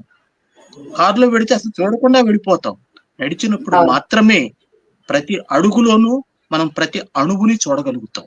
ఆ పని చదివిన తర్వాత మొట్టమొదటి నేను చేసిన పని గోవా తీరంలో 60 కిలోమీటర్లు అడుగులో అడుగు వేసుకుంటూ ఆ బీచ్లంతా తిరగటం. అది నేను ఆచరణాత్మకంగా చేసిన తర్వాత ఆ వాక్యంలోని లోతు నాకు అర్థమైంది. అప్పటి నుంచి వెనక్కి తిరిగి చూడలేదు. ప్రయాణాలు చేస్తూనే ఉన్నాను, చేస్తూ ఉంటాను. ఉంటారు. ఓకే. చాలా బాగా అనిపించింది అసలు యాక్చువల్‌గా. అంటే మధ్య తరగతి వాళ్ళు ఎవరైనా చేయొచ్చు అంటారు. ఇఫ్ దే వాళ్ళకి ఇంట్రెస్ట్ ఉంటే. యాత్ర చేయటానికి ఆర్థిక వర్గము అన్నది అసలు అవరోధమే కాదండి. కాదు. ఓకే. మీరు ఆదినారాయణ భ్రమణకాంక్ష గురించి మీరు మాట్లాడారు. పైసా లేకుండా వెళ్ళాడు. ఎక్కడి నుంచి? చవటపాలెం దగ్గర నుంచి న్యూఢిల్లీ వరకు. ప్రకృతి, సమాజం, మనుషులు మీ ఆకలి తీరుస్తారు. సో ధనానికి, యాత్రకి చాలా మంది ముడిపెడతారు కానీ నేను ముడిపెట్టను. నేను కూడా చేయగలను. పైసా లేకుండా వెళ్ళగలను. దాదాపు నేను ఇప్పటికీ ప్రయాణాలు చేసినప్పుడు రోజుకి మహా అయితే 1000 రూపాయలు ఖర్చు అవుతుంది నాకు అంతే. మామూలు యాత్రికుడిగా వెళ్ళినప్పుడు. కొంతమంది 10,000 ఖర్చు పెట్టవచ్చు. వేరే దేశాలు వెళ్ళినప్పుడు $50-60 నేను చేయగలను ప్రతిరోజు కూడా. మామూలుగా అయితే $150-200 ఖర్చు పెడతారు వెళ్ళేవాళ్ళు. దానికి పద్ధతులు ఉన్నాయండి. నాకన్నా ఘనులు కొంతమంది ఉన్నారు. ఒక ఆయన మరాఠీ అతను అనికేత్ అని $15 ఆయన బడ్జెట్, $5 అకామిడేషన్, $5 ట్రాన్స్పోర్ట్, $5 భోజనం చేస్తున్నాడు. అతను చార్టెడ్ అకౌంట్ గా చేసి ఆ ఉద్యోగం వద్దనుకుని ప్రయాణమే జీవితం అనుకుని గత 10 ఏళ్లుగా తిరుగుతున్నాడు. $15 నుంచి $20, $50 వరకు ఎవరైనా కూడా కడుపు మార్చుకోకుండా, శరీరం అలసిపోకుండా, ప్రమాదంలోకి వెళ్లకుండా ప్రయాణాలు చేయొచ్చు విదేశాల్లో కూడా. గ్రేట్. సో ఇక మనం ప్రెజెంట్ టాపిక్ వద్దాము. సో శేషగిరి గారు మరి మనమెరుగని లాటిన్ అమెరికా పుస్తకం రాశారు. మరి మీరు ఈ లాటిన్ అమెరికాలో ఏమైనా ఇబ్బందులు ఎదుర్కొన్నారా? అసలు టైటిల్ ఎందుకు మనమెరుగని అని పెట్టారండి? కొంత ఐడియా ఉంది. కొంత ఎక్కువ చెప్పొద్దు. కొంచెం పాఠకులకి ఆ ఇంట్రెస్ట్ మెయింటైన్ అవ్వడం కోసము. ప్లస్ మీరేమన్నా కొంత రిస్క్ అని అందరికీ తెలుసు కాబట్టి ఏమన్నా అటువంటి ఇబ్బందులు ఫేస్ చేశారా చెప్పండి. టైటిల్ విషయానికి వస్తానండి. అది అంటే నేను తెలుసుకున్నాను. నాకు తెలియదు లాటిన్ అమెరికా అంతకు ముందు నేను తెలుసుకున్నాను. కానీ మనమెరుగని అనేది అమరేంద్ర గారు చేశారు. అది క్రెడిట్ గోస్ టు హిమ్. చాలా మంచి టైటిల్ పెట్టారు. తర్వాత ఇబ్బందులు అంటేనండి అది మనం చూసే పద్ధతిలో ఉంటుంది ఇబ్బందులు. అంటే ఒకటి ఫస్ట్ విషయం ఏంటంటే మేజర్ ఇబ్బందులు ఎదుర్కోవాలి. మేజర్ ఇబ్బందులు అంటే మీరు ఎక్కడో దోపిడీకి గురై గానీ, లేకపోతే ఏదన్నా మీ పర్సు పోయి గానీ, లేకపోతే సంథింగ్ అట్లా ఏదన్నా వైలెంట్ ఇన్సిడెంట్ అయ్యి గానీ, లక్కీగా అట్లా నేను ఎదుర్కోలేదండి. దానికి కొంత అదృష్టం ఉంది. అదృష్టంతో పాటు అనుభవం ఉంది. మూడోది కొన్ని నేను పాటిస్తాను. ఏంటంటే, మీరు ప్రజల మధ్యలో ఉన్నప్పుడు, జనం మధ్యలో ఉన్నప్పుడు సేఫ్‌గుంటారు. మీరెప్పుడన్నా కొద్దిగా నైట్ టైము ఏదన్నా కొన్ని అన్నెసెసరీ ప్రదేశాల్లోకి వాటిలోకి వెళ్ళినప్పుడు కొంత అన్‌వాంటెడ్ ఎక్స్‌ప్లోరేషన్ చేద్దామని ట్రై చేసినప్పుడు, అక్కడ నైట్ లైఫ్ గురించి ఎక్కువ క్యూరియాసిటీ చూపించినప్పుడు, అక్కడి కస్టమ్స్ గాని, వాళ్ళని గాని డిస్‌రెస్పెక్ట్ చేసినప్పుడు అట్లాంటి దాంట్లో ఎదుర్కొంటారు ఇబ్బందులు. అట్లాంటివి నేను చేయను. ఎక్కడికెళ్ళినా వాళ్ళ కస్టమ్స్ అయ్యి నేను రెస్పెక్ట్ చేస్తాను. వాళ్ళ పాలిటిక్స్ వాటిల్లో కూడా వాళ్ళు చెప్పింది వింటాను. అడుగుతాం. క్యూరియాసిటీతో క్వెషన్స్ అడిగి వాళ్ళు చెప్పింది వింటాను గానీ, మనకున్న తక్కువ నాలెడ్జ్ తోటి మన ఒపీనియన్స్ చెప్పకూడదు అని అది నా అభిప్రాయం. ఎందుకంటే మనకు తెలిసిందే తక్కువ. మనం ఊరికే వాళ్ళ కల్చరల్‌గా ఎస్పెషల్లీ కొన్ని ఇస్లామిక్ కంట్రీస్‌లో మనం కల్చరల్‌గా చాలా జాగ్రత్తగా ఉండడం ఇంపార్టెంట్ అనమాట. అది ఆ ప్రిన్సిపల్స్ నేను ఫాలో అవుతాను. కాబట్టి మేజర్ ఇబ్బందులు రాలేదు. చిన్న చిన్నవి ఉంటాయి. మీకు ఒక్కోసారి బస్సు మిస్ అయిపోద్ది. 4 గంటలు అక్కడ కూర్చోవాలి. మనకు 2 మార్గాలున్నాయి. ఒకటేంటంటే, అబ్బో! బస్సు పోయింది. ఏం చేయాలి? అది ఇదని ఊరికే 4 గంటలు నరకం చేసుకోవడం. రెండోది ఇది ప్రయాణంలో భాగమే. ప్రయాణంలో మీకు ఎన్నో విషయాలు నేర్పుద్ది. ఏంటంటే పేషెన్స్. మీరు ఎన్నో గంటలు ఎన్నో విధాలుగా వేస్ట్ చేస్తారు. ఫోన్ మీద గాని, ఇంకో టీవీ మీద గాని ఏది అవసరం లేదు చూసి. మీరు అక్కడ కూర్చుని ఒక మనకు తెలియని ప్రదేశంలో కూర్చొని అక్కడ ప్రజలు వస్తా ఉన్నారు, బస్సులో ఎక్కుతున్నారు, వెళ్తున్నారు, ఏమేం చేస్తున్నారు. అది పెద్ద అబ్జర్వేషన్ అండి. That is a big education. తర్వాత మీరు అట్లా ఆ దృష్టితో చూస్తే అంతా బాగానే ఉంటుంది. ఇబ్బంది కాదది. మనం ఇబ్బందులైతే అని ఏదైతే అనుకుంటామో అది ఇబ్బంది కాదు. అట్లా చిన్న చిన్నవి ఉన్నాయి కానీ నా ఫ్లైట్‌లో నా బ్యాగ్ మిస్ అయింది. నా దగ్గర ఏమీ లేవు. కావాల్సినవి తెలియక మామూలుగా నా చిన్న బ్యాగ్‌లో పెట్టుకుంటాను హ్యాండ్ బ్యాగ్‌లో. అది మొత్తానికి మిస్ అయిపోయింది. నాకు చాలా దొరకలేదు. అయితే నేను ఫస్ట్‌లో అందలాగానే అయ్యో! బ్యాగ్ మిస్ అయిపోయింది. నేను ఏం చేయాలి అనుకున్నా. ఏమవుద్ది? ఏమీ కాదు. ఎప్పుడోసారి జరుగుతుంది. నాకు కావాల్సినయి ఏంటి? బట్టలు, కావాల్సిన బ్రష్ అట్లాంటివి చిన్న చిన్నయి. ఒక చిన్న ప్లాస్టిక్ బ్యాగ్ ఇస్తారు కదా! మనం ఏదన్నా చిన్న కొట్టుకెళ్తే అట్లాంటి ప్లాస్టిక్ బ్యాగ్‌లో పట్టుకొని తిరిగేవాడిని. ఆ రోజు కావాల్సినవి కొనుక్కున్నాను. వెనక్కి తిరిగి చూస్తే అదే గొప్ప అనుభవం అనిపించింది. మీరు సూట్ కేసులు అన్ని పెట్టుకుని కావాల్సినవన్నీ పెట్టుకుని చేసినప్పుడు దాంట్లో ఏముందండి అనుభవం? ఏమీ లేనప్పుడే కదా! అట్లా మనకి ఏదైతే ఇబ్బంది అనుకుంటామో దాన్నే మనం ఒక ట్రావెల్ ఎక్స్‌పీరియన్స్‌గా మలుచుకోవచ్చన్నమాట. ఓకే. బావుంది. సో, అమరేంద్ర గారు ఇన్ని యాత్రల్లో మీరు కూడా ఒక పార్ట్ అయ్యారు గాబట్టి చాలా వాటిలో మనం అమెరికా అంటే ఒక గొప్ప దేశంగా చూస్తాం. ప్రతి ఒక్క దేశం మీద మనకు ఇంప్రెషన్ వస్తుంది. వాళ్ళొచ్చినప్పుడు కొంచెం ఎక్సైట్ అయిపోయి ఇదంతా చేసి ఎవరైనా ఫారినర్స్ కనపడగానే. సో, మన ఇండియన్స్‌ని మీకున్నటువంటి పుస్తకాల అనుభవమో, స్వయంగా వెళ్ళిన అనుభవమో, ట్రాన్స్‌లేట్ చేసిన అనుభవంలో మన ఇండియన్స్ వేరే దేశాలకెళ్ళినప్పుడు ఇండియన్స్‌ని వాళ్ళెలా చూస్తారు? వెల్కమ్ చేస్తారా? కొంత భయంతో ఉంటారా? ఎట్లా? వాళ్ళ ఫీలింగ్స్ ఎలా ఉంటాయి? నేను మొట్టమొదటిసారి 89లో లండన్ వెళ్ళాను. లండన్, ప్యారిస్, మ్యూనిక్ వెళ్ళాను. వెళ్ళినప్పుడు దాదాపు అందరూ కూడా అబ్బాయి నువ్వు అటు ఇటు చూడక, వాడని వీళ్ళని పలకరించక, వాళ్ళంతా కూడా నీ పొడ గిట్టదు వాడికి. నువ్వు రావటం వాడికి ఇష్టం లేదు. వాడికి చాలా జాత్యహంకారం ఉంది. ఇలా నూరిపోశారు. నా ప్రవృత్తి రీత్యా నా మనస్తత్వం దాన్ని అంగీకరించలేదు. దాదాపు 10 రోజులు ఉదయం 5:30 నుంచి రాత్రి 11 వరకు మ్యూనిక్‌లోను, ప్యారిస్‌లోను, లండన్‌లోను తిరిగాను. ఒక్క చోట కూడా నా రంగు వల్ల, నా జాతి వల్ల, నా దేశం వల్ల వాళ్ళు నన్ను తక్కువ చేసి చూస్తున్నారన్న ఫీలింగ్ నాకు కలగలేదు. నాకనిపించింది మనని మనం తక్కువ చేసుకున్నప్పుడే అవతల వాడు తక్కువ చేసే అవకాశం ఉంటుంది. మన మీద మనకు నమ్మకం ఉండి, మన మీద మనకు ప్రేమ ఉండి, విశ్వాసం ఉంటే అవతల వాళ్ళకి కూడా అవకాశం రాదేమో అనిపించింది. అది ఆ తర్వాత నేను తిరిగిన 10 దేశాల్లో కూడాను it's not a coincidence. America అవ్వచ్చు, ఆ తర్వాత ఇటువైపు మన సౌత్ ఈస్ట్ ఏషియా కావచ్చు. ఎక్కడికి వెళ్ళినా కూడా నేను చేసేది ఏమిటంటే నాకు తెలియకుండానే నా ఉనికి నేను మర్చిపోతాను. I'm no more Amarendra from India. Indonesia వెళితే అక్కడ నేను తాదాత్మ్యం చెందుతాను. ఆ పరిసరాలు నావవుతాయి. ఆ మనుషులు నా వాళ్ళవుతారు. నేను వేరుగా చూసుకోను. నాకు ఈ రకమైన ఆ నిరసన కానీ, వేరుగా చూడటం కానీ, కిందగా చూడటం కానీ నాకు అనుభవం కాలేదు. నాకు కాలేదు కాబట్టి అందరికి కావా అంటే అది నేను చెప్పలేను. నా వ్యక్తిగతంగా నాకు ఇలాంటి అనుభవం ఇంతవరకు కలగలేదు. ఓకే. ఇంకొకటి సో, చెప్తాను. ఫైనల్ చెప్పండి. విషయం అండి. అదే విషయం మీద ఇంకొక మాట చిన్న చెప్తాను. అది మిమ్మల్ని కూడా ఆ! యాడ్ చేయమని అనుకున్నాను. చెప్పండి.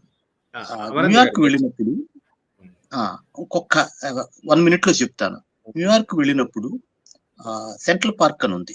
సెంట్రల్ పార్క్‌లో మనకి కంటికి కనిపించిన ఒక రేఖ ఉంది. ఒక ఎడ్జ్‌కి వెళ్ళిన తర్వాత నాగరిక సమాజం అంతరించిపోయి సో కాల్డ్ అనాగరిక ఆఫ్రికన్ అమెరికన్స్ ఉన్న హార్లెమ్ అన్న ఏరియా మొదలవుతుంది. అది మాఫియా గ్యాంగులకి వాటికి ఒకప్పుడు చాలా అపఖ్యాతి పొందిన ప్రదేశం. నువ్వెక్కడికన్నా వెళ్ళు గాని బాబు అక్కడికి మాత్రం వెళ్ళొద్దు అన్నారు. నేను కొంచెం మొండాడిని. అక్కడికి వెళ్ళాను. కొంచెం బెరుకనిపించింది. చూశాను. ఎవరి పనుల్లో వాళ్ళున్నారు. నా పనిలో నేనున్నాను. వెళుతున్నాను. గబుక్కున ఎవరో వచ్చి దారిటు అని అడిగాడు. అప్పుడు నాకు అర్థమైంది. నా రూపు, నా అవతారం, నా backpack they are taking me as a local person. ఆ అడ్వాంటేజ్ నేను పుష్కలంగా వాడుకుని ఏ రకమైన సంకోచాలు లేకుండా నిషిద్ధ ప్రాంతాల్లో కూడా నేను తిరగగలిగాను. గ్రేట్. శేషగిరి గారు, మీరు ఇదే క్వెషన్ కి మీ పర్స్పెక్టివ్ ఏమైనా యాడ్ చేస్తారా? ఇండియన్స్ ఎలా చూస్తారు దానికి చెప్పండి సార్. చేస్తానండి. అయితే నాకు ఏమనిపించిందంటే మీరు సోలోగా సింగిల్ గా వెళ్ళినప్పుడు ఏ కల్చర్ అయినా సరే, మీరు అమరేంద్ర గారు అన్నట్టు సో కాల్డ్ డేంజరస్ ఏరియా అక్కడికి వెళ్ళొద్దు అన్న ప్రదేశాల్లో కూడా నేను వెళ్ళిన సందర్భాలు ఉన్నాయి. మీరు ఒక యాత్రికుడు, ఒక సింగిల్ పర్సన్ గా వాళ్ళ కంట్రీ చూడటానికి వచ్చారు అని వాళ్ళకి తెలిసినప్పుడు ఇర్రెస్పెక్టివ్ అండి, ప్రతి ఒక్కళ్ళు మీకు they treat you well. Help చేద్దామని ట్రై చేశారు కానీ ఎవ్వరు హేళన చేయటం కానీ, ఇంకో విధంగా బాధ పెట్టడం కానీ, లేకపోతే ఏమీ అట్లా చేయలేదు. దే కెన్ హెల్ప్, లేకపోతే వదిలేశారు. అంటే ఒక ట్రావెలర్ అనే వాడికి ఒక యూనివర్సల్ అపీల్ ఉంటుందండి. అంటే ఎస్పెషల్లీ వాళ్ళ కంట్రీ అంత దూరం నుంచి చూడటానికి వచ్చాడు అనేసరికి నేను మీట్ అయిన చాలా మందిలో చాలా ప్రైడ్ ఫీల్ అయ్యారు. ఇరాక్ లో నేను రీసెంట్ గా వెళ్ళినప్పుడు కొన్ని ప్రదేశాలకు అసలు వెళ్ళకూడదు, అది లోకల్స్ కూడా మేము వెళ్ళమన్నప్పుడు నేను వెళ్ళాను. ఎందుకంటే నాకేంటి మళ్ళీ రాను కదా ఇరాక్, ఒకటేసారి కంపల్సరీ వెళ్ళాలి. ఏమొద్దు, ఏం చేస్తారు, నన్ను ఏమి చేయలేరు కదా, ఏమో నా దగ్గర ఉన్నాయి తీసుకోవచ్చు, అంతకంటే ఏం చేయలేరు కదా అని ఎంత మర్యాదగా చూశారంటే. అంటే వాళ్ళకి తెలియాల్సింది ఏంటంటే మీరు ఒక ట్రావెలర్, వాళ్ళ కంట్రీ చేయడానికి వచ్చారు. అదొక్కటి తెలిసినప్పుడు నేను అనుకుంటా ఒక యూనివర్సల్ గా ఒక సాటి హ్యూమన్ బీయింగ్ గా చూస్తారు. That is the humanity in everybody. A traveler brings out the humanity in everybody. Okay. ఆ నేషన్ అనేది వాళ్ళకి ఏముండదు. ఆయన చెప్పిన దానికి ఒక వాక్యం చేరుస్తాను. టూరిస్ట్ గా వెళ్ళినప్పుడు మన పక్క ఊరు కూడా మనకి పరాయి ప్రదేశం అవుతుంది. ట్రావెలర్ గా వెళ్ళినప్పుడు అంటార్కిటికా కూడా మన సొంత గ్రామం అవుతుంది. బాగుంది. సో మీ ఇద్దరికి కలిపి ఒక క్వశ్చన్, మాకు ఎవరు చెప్పినా ప్రాబ్లం లేదు. అదేంటంటే ఈ ట్రెక్కింగ్ ని లేదా ఈ ట్రావెలింగ్ ని చేయాలనుకునే వాళ్ళకి ఏమైనా రూల్స్ ఉన్నాయా? డిఫరెంట్ నేషన్స్ ఏమన్నా కొద్దిగా మాకు బయట వాళ్ళకి జనరల్ గా ఉండే వాళ్ళకి తెలియదు కదా, అందుకోసం ఒక ఇన్ఫర్మేషన్ తెలియజేద్దామని అడుగుతున్నాను. ఏమైనా రూల్స్ ఉన్నాయా? మనం ఇండియా నుంచి వేరే నేషన్కి వెళ్తున్నాము, వేరే ఏదైనా ఒక పర్టికులర్ నేషన్ కి కానీ, ఇప్పుడు లాటిన్ అమెరికాకి వెళ్ళినప్పుడు శేషగిరి గారికి కానీ, మీకు కానీ, అలాగే అమరేందర్ గారు వేరే దేశాలకు వెళ్ళినప్పుడు పర్టికులర్ గా ఈ రూల్స్ పెట్టడం అనేది ఏమన్నా ఉందా, లేకపోతే అట్లా ఫ్రీగా వెళ్ళిపోవడమైనా బుక్ చేసుకుని? అమరేంద్ర గారు చెప్పండి, తర్వాత నేను యాడ్ చేస్తాను. ఓకే, ట్రెక్కింగ్ పరంగా నేను శేషగిరి గారిని సమాధానం చెప్పమంటాను. ట్రెక్కింగ్ కాకుండా ప్రదేశాలు తిరిగినప్పుడు నేను చెప్పేది ఏమిటి అంటే, నిన్ను నువ్వు ఎక్కువగా కానీ తక్కువగా కానీ చూసుకోవద్దు, సమంగా చూసుకో. కొన్ని చోట్ల ఏమవుతుంది అంటే, మనం చిన్న దేశాలకు వెళ్ళినప్పుడు నాకు ఇది అనుభవం. నేను థాయిలాండ్ వెళ్ళినప్పుడు ఇండియా నుంచి వెడుతున్నాను, పాపం చిన్న దేశం, పాపం వెనకబడ్డ దేశం అనుకుంటూ వెళ్ళాను 10 ఏళ్ల క్రితం. అక్కడికి వెళ్ళిన తర్వాత ఎన్నో విషయాల్లో వాళ్ళు మనకన్నా ముందున్నారని, ముఖ్యంగా ఆతిథ్యం విషయంలో మనకన్నా ఉన్నతంగా ఉన్నారని తెలిసిన తర్వాత నాకున్న పొరలు అంటారే, కంటికి ఉన్న పొరలు అవి తొలగిపోయాయి. సో ఎక్కడైనా కూడా మనుషులు ఒక్కటే అని మనం నమ్మినప్పుడు, మనం ఇక్కడ ఏమైనా కావచ్చు, డాక్టర్ కావచ్చు, ఇంజనీర్ కావచ్చు, ఒక ప్రయాణం చేసినప్పుడు నువ్వు సామాన్య మానవుగా మారుతున్నప్పుడు అప్పుడు నీ ప్రయాణం, ముఖ్యంగా యాత్ర విజయవంతం అవుతుంది. ఆ సామాన్య మానవుడిగా మెటమార్ఫసిస్ చెందటం అన్నది అలవర్చుకోనప్పుడు ఎన్ని యాత్రలు చేసినా కూడా పుల్లయ్య వేమవరం అని ఒక సామెత ఉంది చూసారా? అలా అవుతుందన్నమాట. వెడతాము, వస్తాము, మనకి వచ్చే లాభం ఏముండదు. అలాగే ఓకే. పూర్తిగా సంసిద్ధమై వెళ్ళమని నేను అన్నా కానీ, ఇందాక శేషగిరి గారు చెప్పినట్టు అనుకోకుండా మన బ్యాగ్ రాకపోవచ్చు. వాటన్నిటికీ కూడా ఆందోళన పడిపోయి, కంగారు పడిపోయి, అయ్యో! అయ్యో! అనుకోకుండా స్థిమితంగా ఉండటం కూడా మనం నేర్చుకున్నప్పుడు, ఆ నేర్చుకోవటం కూడా మనకి యాత్రలు నేర్పుతాయి. అనుభవం నేర్పుతుంది. ఓకే. ఆ ధర్మ అవలంబించినప్పుడు మీరు 5 గంటలు ఫ్లైట్ లేట్ అయినా, ఒకరోజు ఫ్లైట్ క్యాన్సిల్ అయినా కూడా, ఆ సమయాన్ని కూడా యాత్రా స్ఫూర్తితో సద్వినియోగం చేసుకునే అవకాశం మనకు దొరుకుతుంది. అవకాశాన్ని గ్రహించి, దాన్ని స్వంతం చేసుకుని, ఆ సో కాల్డ్ ప్రమాదాన్ని కూడా అవకాశాలుగా మలుచుకోవటం అనేది చేసినప్పుడు ఏ యాత్రైనా సంపూర్ణంగా జరుగుతుంది. సరే, ఇంకా ఫైనాన్షియల్ అంటారా, అది ఎవరి అభిరుచి బట్టి వాళ్ళకు ఉంటుంది. యాత్రికులందరికీ కూడా ఫైనాన్స్ గురించి చెప్పాల్సిన అవసరం ఉండదు. టూరిస్ట్‌కి చెప్పాలి. అది నేను ఇప్పుడు చెప్పను. సరే, ఓకే. ప్రమాదాలు ఇవన్నీ కూడా ఇందాక చెప్పినట్టుగా మనం ఎంత జాగ్రత్తగా ఉంటే, మనం ఎంత వాడితో కలిసిపోతే, మనం ఎంత వెర్రి వేషాలు వేయకుండా ఉంటే అంత రక్షణ, అంత క్షేమం ఉంటాయి. ఎంతో ప్రమాదకరమైన ప్రదేశాల్లో కూడా మనం తిరిగి రావచ్చు. దాని గురించి సంకోచాలు పెట్టుకోకుండా ముందు మనల్ని మనం సంసిద్ధం చేసుకోవాలి. శారీరక శక్తి ఇవన్నీ కూడా ట్రెక్కింగ్ సెక్షన్‌లో శేషగిరి గారు వివరిస్తారు. ఓకే. శేషగిరి గారు ఇప్పుడు మీరు యాడ్ చేయండి. అయితేనండి ట్రావెలింగ్ గురించి ఒక చిన్న పాయింట్ అమరేంద్ర గారు చెప్పిన దానికి యాడ్ చేస్తాను. తర్వాత ట్రెక్కింగ్ గురించి చెప్తాను.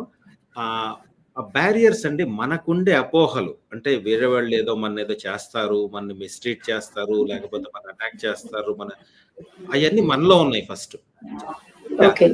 అది వాస్తవం అనేది మనకి తెలియదు, కానీ మనకి తెలియకుండా మనం చాలా బ్యారియర్స్ పెట్టుకున్నాం. ఫస్ట్ పాయింట్ ఏంటంటే, మీరు మీ బ్యారియర్స్ తీసేయండి. You go with an open mind. అప్పుడు కూడా మీకు రిస్క్ అంటే క్రైమ్ ఇది లేదని నేను అన్ను. ప్రతి చాట ఉంది. ఇప్పుడు మన ఇంట్లో నుంచి మనం బయటికి వెళ్ళినప్పుడు మన రోడ్డు మీద కూడా ఉంటుంది క్రైమ్. అది ఉంటుంది. అది ఎప్పుడు ఉండాలి. That perception should be there. కానీ ఈ ఒక జనరల్ పాపులేషన్ తోటి మనం ఒక సామాన్యుడికి వెళ్ళి ఇంకో సామాన్యుడితో ఇంటరాక్ట్ అవుతున్నప్పుడు ఆ బ్యారియర్స్ ఎప్పుడైతే మనం తీసేసామో half of the problem is solved అండి.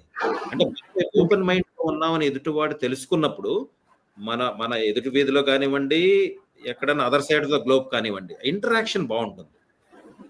సో ఆ travel will teach you that. మీరు నేర్చుకునే వాటిలో ఇది ఒక ఇంపార్టెంట్ విషయం. సరే, రూల్స్ విషయానికి వస్తే అంటే నేను చేసే ట్రావెలింగ్ లో నేను యూకే సిటిజన్ గా వెళ్తాను కదండి. అప్పుడు యూకే వెబ్సైట్ ఒకటి ఉంటుంది, ప్రతి కంట్రీకి డూస్ అండ్ డోంట్స్ అని. అది చదివి వెళ్తాం. ఎందుకంటే కొన్ని కంట్రీస్ లో మీరు పర్టికులర్ గా ఎక్కడికన్నా ఒక ప్రార్థనా మందిరానికి వెళ్ళినప్పుడు పలానా విధంగా డ్రెస్ అవ్వాలి అంటే, మనం ఆ పద్ధతిలో డ్రెస్ కాకపోతే ఒకటి వాళ్ళని అవమానించినట్టు కావాలని, తర్వాత మనం వాళ్ళ లా కూడా బ్రేక్ చేస్తే మనం ట్రబుల్లో పడతాం. అందుకని అది పాటిస్తానండి. తర్వాత ట్రెక్కింగ్ విషయానికి వస్తే రూల్స్ మనం చాలా వరకు ట్రెక్కింగ్ చేసేది అంటే long treks, places of outstanding national beauty, అంటే మన నేషనల్ పార్క్స్ ఉంటాయి. ఇప్పుడు మన హిమాలయాస్కి వెళ్తే Sagarmatha national park, Annapurna national park, అట్లా ఆ నేషనల్ పార్క్ కి కొన్ని రూల్స్ ఉంటాయి. మీరు చెత్త ఎట్లా డిస్కార్డ్ చేయాలి, ఎట్లా చేయాలి, వాళ్ళ రూల్స్ ఏమేం చేయకూడదు, ఒక్కోసారి అక్కడ యానిమల్స్ కి వాటికి మీరు ఫీడ్ చేయకూడదు, అట్లా ప్రతి దానికి వాళ్ళ రూల్స్ ఉంటాయండి. అవి పాటించి మనం ఏంటంటే, ఒకటి we're not breaking the law, రెండోది మనం రెస్పెక్ట్ ఇస్తున్నాం. Once we respect the local community, the local community will treat us as a guest. Okay. Thank you Seshagiri garu, అలాగే అమరేంద్ర గారు. సో రేపు మనమెరగని లాటిన్ అమెరికా అన్నది రవీంద్ర భారతిలో పుస్తకావిష్కరణ జరుగుతుంది. ఈ సందర్భంగానే మనం ఇంటర్వ్యూ కూడా కండక్ట్ చేశాము. సో ఈ సందర్భంగా అటు అమరేంద్ర గారికి, ఆదర్ శేషగిరి గారికి హృదయపూర్వక అభినందనలు. అలాగే ఈ పుస్తకం చదివి ఇప్పుడు ఎట్లా మేము ఎలాగే ఇంట్రెస్ట్ తీసుకుని క్వశ్చన్స్ అడిగాము, అలాగే చాలా మంది పాఠకులు కూడా వెళ్ళడానికి కూడా ఇంట్రెస్ట్ తీసుకోవాలని నేను మనస్ఫూర్తిగా కోరుకుంటున్నాను. అలాగే మీ ఇద్దరు కూడా ఆల్మోస్ట్ 1 hour టైం ఇచ్చి ఎంతో ఓపిక్ గా చాలా క్లియర్ గా అందరికీ అర్థమయ్యేలాగా ఎక్స్ప్లెయిన్ చేశారు అన్ని క్వశ్చన్స్ కి కూడా. Thank you so much Amarendra garu, అలాగే Seshagiri garu. Thank you. Thank you very much అండి. Thank you. థ్యాంక్స్ అండి. ఒక మాట చెప్తాను, ఏ ఇంటర్వ్యూ అయినా కూడా విజయవంతం అవ్వాలి అంటే ఇంటర్వ్యూ చేసే మనిషి సరైన ప్రశ్నలు అడగాలి. మీరు చక్కటి ప్రశ్నలు అడిగారు. సహజంగానే మేము మాకు చేతనైనంత వరకు సమాధానాలు చెప్పగలిగాం. సో ఇంటర్వ్యూ విజయవంతం అయిందంటే దానికి కారణం రచన, మేమిద్దరం కాదు. Thank you. Correct. Thank you sir. It's my pleasure.